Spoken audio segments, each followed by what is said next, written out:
Et c'est maintenant à présent élémentaire, la quotidienne, avec Audrey Racine. Bonjour Audrey. Bonsoir Raphaël. Et on revient à ce sommet des objectifs du développement durable. On en parlait déjà hier. Ce sommet touche à sa fin à New York. Le bilan avant la réunion à l'ONU, il faut le dire, n'était pas brillant. Alors est-ce que ces 2 jours ont permis de sortir de l'immobilisme, Audrey? En tout cas, les États se sont engagés à agir en urgence pour remettre ces objectifs du développement durable sur les rails, faire le maximum avant 2030, la ligne d'arrivée. On va rejoindre notre correspondante à New York, Fanny Chauvin. Fanny, à l'issue de ce sommet, ce qui est certain, c'est qu'il faut faire encore beaucoup d'efforts collectivement pendant les 7 ans à venir. Effectivement, car à mi-parcours, la situation n'est pas brillante. On sait déjà que des objectifs de développement durable ne seront pas atteignables en 2030, comme l'objectif numéro 1, mettre fin à la pauvreté dans le monde. Et concernant l'objectif numéro 2, qui est d'améliorer la nutrition et mettre fin, en finir avec la faim, eh bien, on régresse même.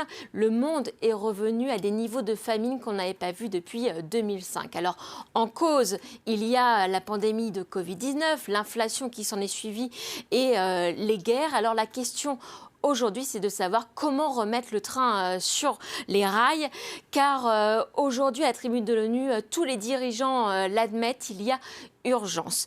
Alors, pour redresser le tir, le secrétaire général de l'ONU, Antonio Guterres, demande au gouvernement de s'engager pour une transition énergétique plus rapide et réduire les inégalités.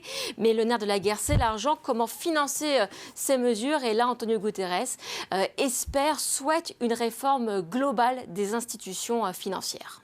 Merci beaucoup Fanny Chauvin, pardon. Justement, parmi les dirigeants qui se sont succédés à la tribune de l'ONU, il y a une voix qui compte particulièrement, c'est celle du président brésilien Lula da Silva, parce qu'il représente ce groupe des BRICS de plus en plus puissant, qui réclame un nouvel ordre mondial, notamment financier. Écoutez. L'impératif moral et politique d'éradiquer la pauvreté et la faim dans le monde semble avoir été anesthésié.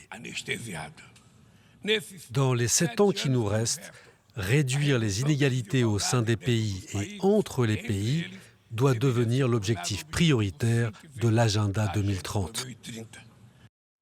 À réduire les inégalités pourrait permettre aux États d'atteindre les objectifs de développement durable. Et oui, l'ONU ne dit pas autre chose que le président brésilien. Le but de ces objectifs de développement durable, c'est que tous les pays du monde les atteignent en même temps, parce qu'il s'agit d'un problème global. Or, à ce jour, les pays pauvres ne peuvent pas financer leur développement, investir dans les infrastructures de santé, les énergies renouvelables. Ils ne peuvent pas emprunter à long terme parce que les banques pratiquent des taux trop lourds pour eux, que les prêts sont trop courts, il faut rembourser très vite. C'est pour ça que le secrétaire général de l'ONU plaidait pour cette réforme du système financier international.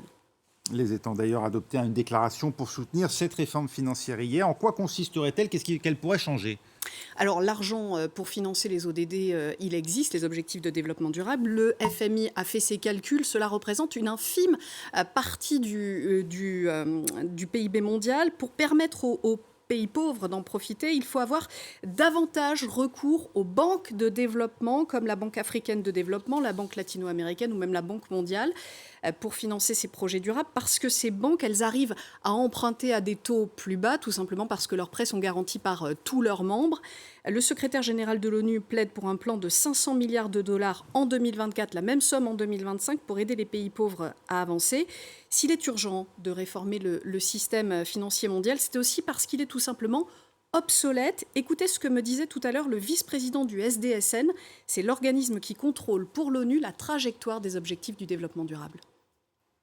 Au-delà de la quantité d'argent, il y a aussi la qualité et les flux financiers qui peuvent être mieux fléchés vers le développement durable. Et il faut garder en mémoire que quand les institutions de Bretton Woods ont été créées au sortir de 1945, les enjeux qui étaient liés au climat, mais aussi le nombre de pays dans le monde et, on va dire, l'équilibre des puissances était très différent de ce qu'il était aujourd'hui. Et donc, il y a une vraie volonté des pays qu'on appelle communément le Sud global, même si j'aime pas beaucoup ce terme, à l'heure actuelle, de dire eh bien maintenant ça prend des réformes importantes de ces institutions pour prendre en compte notamment ces enjeux de long terme sur le développement durable, ce qui n'est pas le cas à l'heure actuelle ou très peu dans les processus du FMI ou de la Banque mondiale.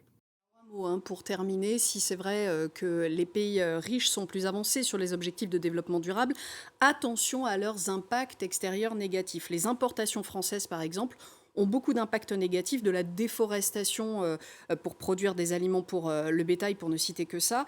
L'ONU ne dit pas d'arrêter le commerce international, ce qui appauvrirait encore un peu plus les pays producteurs. Elle propose, au-delà de ça, d'aider financièrement et par un transfert de compétences, de technologies, les pays producteurs pour qu'ils produisent tout simplement mieux. Merci Audrey Racine, c'était La Quotidienne élémentaire. On se